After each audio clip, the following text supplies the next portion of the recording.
Text for today's sermon, which is part 2, is again Romans chapter 3, verse 31. Do we then overthrow the law by this faith? By no means. On the contrary, we uphold the law. In Sermon 35, we learned how it is possible to void the moral law, that is, the Ten Commandments. Now let us see how we rightfully fulfill the law. Firstly, we fulfill the law when we preach the whole gospel, regardless of who hears it. We proclaim both the required inward motive and the outward action. We reveal the spiritual meaning of God's moral law, which produces holiness. We preach the importance of holiness even though it is hidden from the wisest unbelievers and many Christians. We preach the promises and the judgments of God, even if it offends.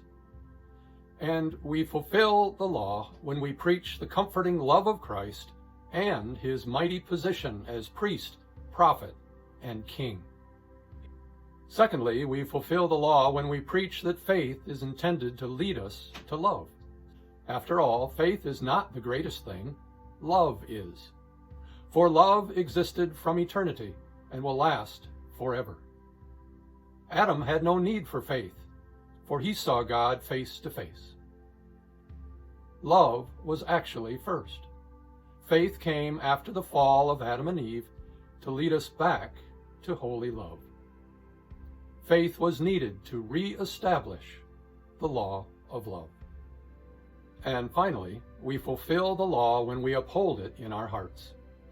We do it by faith in Jesus Christ and focus on things that are from above. We put our faith in a pardoning and loving God who then inwardly cleanses our hearts, which leads to outward acts of love. Thus, faith working by love fills us with goodness, righteousness, truth, and light.